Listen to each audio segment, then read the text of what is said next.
नमस्कार दोस्तों, हरिओम स्टडी में आपका स्वागत है। इस वीडियो में अंकगणित की आधारभूत प्रमेय के बारे में जानेंगे। देखिए, अंकगणित की आधारभूत प्रमेय क्या कहती है? प्रत्येक भाज्य संख्या को अभाज्य संख्याओं के एक गुणनफल के रूप में व्यक्त किया जा सकता है तथा यह गुणनखंडन अभाज्य गुणनखंडों के आने वाले क्रम के बिना अद्वितीय होता है। देखिए, यह प्रमेय क्या कहता है? प्रत्येक भाज्य संख्या को, देखिए, भाज्य संख्या और अभाज्य संख्या के बारे में इंट्रोडक्शन वाला वीडियो में बता चुके हैं। चलिए थोड़ा इसमें भी बता देते हैं। देखिए, भाज्य संख्या क्या होता है? वैसी प्राकृत संख्याएं जिनका दो से अधिक गुणनखंड हो। जैसे देखिए, चार का गुणनखंड, देखिए चार का गुणनखंड क्या होगा? एक, दो और चार। यानी एक से भाग देंगे तो ये पूरा पूरा भाग लग जाएगा, यानी ये कट जाएगा। दो से भी पूरा पूरा कट जाएगा और चार से भी पूरा पूरा कट जाएगा। तो चार का गुणनखंड हो गया एक, दो और तीन। यानी देखिए तीन गुणनखंड प्राप्त हो जाते हैं। यानी दो से अधिक गुणनखंड प्राप्त होगा उसको बोलेंगे भाज्य संख्या। तो चार क्या है? भाज्य संख्या। जैसे नौ का, देखिए नौ का गुणनखंड क्या होगा? एक, तीन और नौ। ठीक है, यानी दो से अधिक गुणनखंड प्राप्त हो रहा है, तो ये भाज्य संख्या हो गया। देखिए, अभाज्य संख्या क्या होता है? वैसी प्राकृत संख्याएं जिसका केवल दो गुणनखंड हो। ठीक है, यानी दो से अधिक भी नहीं और दो से कम भी नहीं। जैसे देखिए, दो का गुणनखंड क्या होगा? एक और दो, यानी एक से पूरा पूरा भाग लगेगा और दो से पूरा पूरा भाग लगेगा। और देखिए, जैसे पाँच, पाँच क्या है? अभाज्य संख्या। इसका भी देखिए केवल दो गुणनखंड होगा, यानी एक और पाँच। ठीक है, यानी एक से पूरा पूरा भाग लगेगा और पाँच से पूरा पूरा भाग लगेगा। ठीक है, यानी वैसी प्राकृत संख्या जिसका केवल दो गुणनखंड हो वह अभाज्य संख्या कहलाता है। ठीक है, यानी ये क्या होगा? अभाज्य संख्या है और ये हो गया भाज्य संख्या है। ठीक है, अब देखिए इस प्रमेय में क्या कहती है? प्रत्येक भाज्य संख्या को अभाज्य संख्याओं के एक गुणनफल के रूप में व्यक्त यानी गुणनखंडित किया जा सकता है तथा यह गुणनखंडन, देखिए गुणनखंडन इसको थोड़ा समझ लेते हैं। देखिए, ये पिछली कक्षाओं से हम लोग पढ़ते आ रहे हैं। देखिए गुणनखंडन, गुणनखंडन जैसे देखिए एक भाज्य संख्या ले लेते हैं, जैसे 60। ठीक है, इसका गुणनखंडन करेंगे तो देखिए दो से भाग देंगे तो 30 दूनी 60, 15 दूनी 30, तीन पचे 15। ठीक है, और ये पाँच एके 5। तो देखिए इस क्रिया को बोलते हैं गुणनखंडन। यानी देखिए 60 का गुणनखंडन 2 गुना 2 गुना 3 गुना 5, यानी 60 का गुणनखंडन है ये। ठीक है, यानी इस पूरे प्रक्रिया को बोलेंगे गुणनखंडन। ठीक है, ये गुणनखंडन। देखिए ये क्या है? ये गुणनखंड है, यानी 60 का ये गुणनखंड है, ये भी गुणनखंड है, ये भी गुणनखंड है, ये भी गुणन यानी फैक्टर है। ठीक है, देखिए 60 का ये गुणनखंड है। और देखिए ये क्या है? अभाज्य संख्या है। ये क्या? अभाज्य संख्या है। ये भी अभाज्य संख्या, ये भी अभाज्य संख्या, ये भी अभाज्य संख्या। तो यहाँ देखते हैं अभाज्य गुणनखंड प्राप्त हो रहा है। ठीक है, यानी ये अभाज्य गुणनखंड है, ये भी अभाज्य गुणनखंड है, ये भी अभाज्य गुणनखंड है, ये भी अभाज्य गुणनखंड है। ठीक है, तो देखिए तो यहाँ अभाज्य गुणनखंड प्राप्त है, यानी 60 के गुणनखंडन में देखिए प्रत्येक गुणनखंड देखिए अभाज्य गुणनखंड है। ठीक है, तो यहाँ अभाज्य गुणनखंड प्राप्त होता है। ठीक है, इसलिए इस प्रक्रिया को बोलते हैं अभाज्य गुणनखंडन।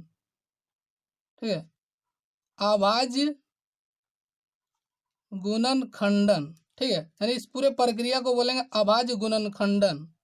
ठीक है, अब देखिए जैसे 60 का गुणनखंडन 2 गुना 2 गुना 3 गुना 5। मान लेते हैं राम ने इस तरीका से 60 का गुणनखंडन किया। ठीक है, और देखिए मोहन इस तरीका से न कर कर ये दूसरे तरीका से करता है।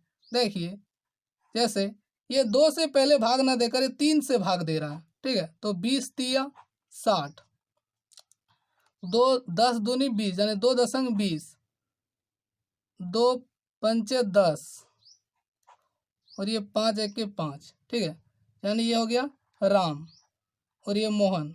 यानी मोहन 60 का गुणनखंडन इस प्रकार कर रहा है, 3 गुना 2 गुना 2 गुना 5, ठीक है। और देखिए सोहन, सोहन इस तरीका से कर रहा है।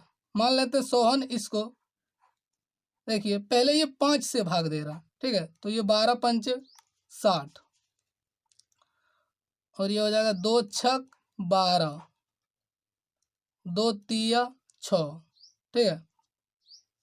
तो देखिए सोहन 60 का गुणनखंडन इस प्रकार कर रहा है, यानी 5 गुना 2 गुना 2 गुना 3। देखिए क्या समझाने का कोशिश कर रहे हैं, ये आगे आपको पता चल जाएगा। देखिए देखिए इसमें क्या कहता, प्रत्येक भाज्य संख्या को अभाज्य संख्याओं के गुणनफल के रूप में व्यक्त यानी गुणनखंडित किया जा सकता है। तो देखिए ये क्या है, भाज्य संख्या है, तो इसको देखिए अभाज्य संख्याओं के गुणनफल के रूप में व्यक्त किए हैं, यानी गुणनखंडित किए हैं, ठीक है। यानी प्रत्येक भाज्य संख्याओं को अभाज्य संख्याओं के गुणनफल के रूप में व्यक्त किया जा सकता है। तो देखिए इसको व्यक्त किया है, ठीक है। अब देखिए यहाँ क्या बोल रहा है, देखिए तथा यह गुणनखंडन अभाज्य गुणनखंडों के आने वाले क्रम के बिना अद्वितीय होता है। देखिए अद्वितीय मतलब क्या होता है, इसको थोड़ा समझ लेते हैं। अद्वितीय मतलब होता है यूनिक, यानी सभी बच्चों के अनुसार एक ही।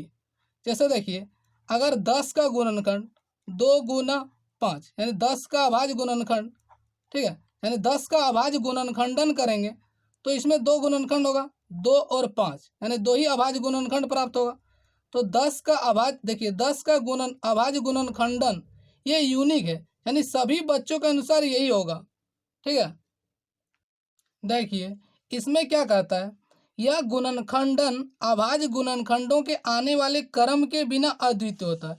यानी देखिए 60 का, देखिए राम 60 का गुणनखंडन इस प्रकार कर रहा है, यानी 60 का गुणनखंडन देखिए अभाज्य गुणनखंडों के, देखिए ये क्या है, ये अभाज्य गुणनखंड है, ठीक है। तो अभाज्य गुणनखंडों के आने वाले क्रम के बिना अद्वितीय होता है, ये बोल रहा है, ठीक है। यानी देखिए राम इस प्रकार कर रहा है, मोहन इस प्रकार कर रहा है और सोहन इस प्रकार गुणनखंडन कर रहा है। तो देखिए सभी में अभाज्य गुणनखंड, देखिए इसका अभाज्य गुणनखंड का क्रम अलग अलग है, ठीक है। चाहे देखिए इसमें 2 2 पहले आ रहा है, इसमें 3 पहले आ रहा है, इसमें 5 पहले आ रहा है।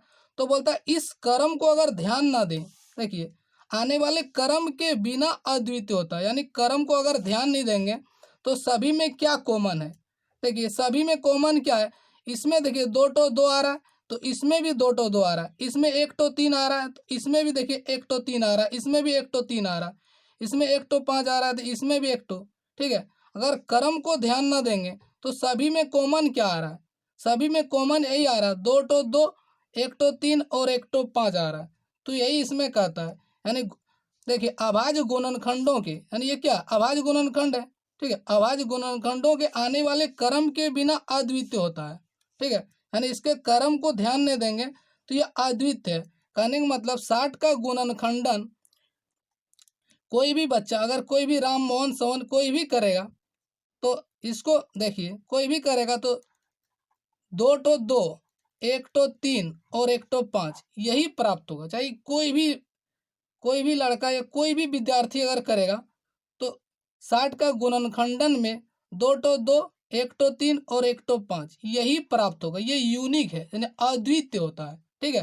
यानी बोलता है अगर क्रम को ध्यान ना दो, अगर क्रम को ध्यान देंगे तो देखिए यहाँ इस प्रकार बन रहा है, यहाँ पहले 3 आ रहा है तो इसको ध्यान नहीं देना है। तो क्रम के बिना, यानी क्रम को ध्यान नहीं देंगे तो ये यूनिक है, यानी सभी बच्चों के अनुसार 2 टो 2 1 टो 3 और 1 टो 5 आ गए, यही होगा, यानी ये यूनिक है, यानी क्रम को ध्यान न देंगे।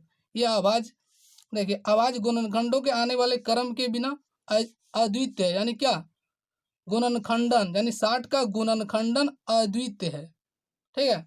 अब देखिए देखिए देखिए मोहन का गुणनखंडन, देखिए मोहन इसको इसका गुणनखंडन करता है, इसको अगर आरोही क्रम में लिख देंगे, इसको भी देखिए आरोही क्रम में लिख देंगे, ठीक है।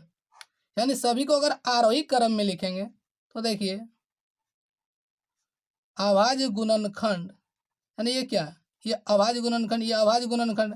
तो अभाज्य गुणनखंड अद्वितीय होंगे, ठीक है।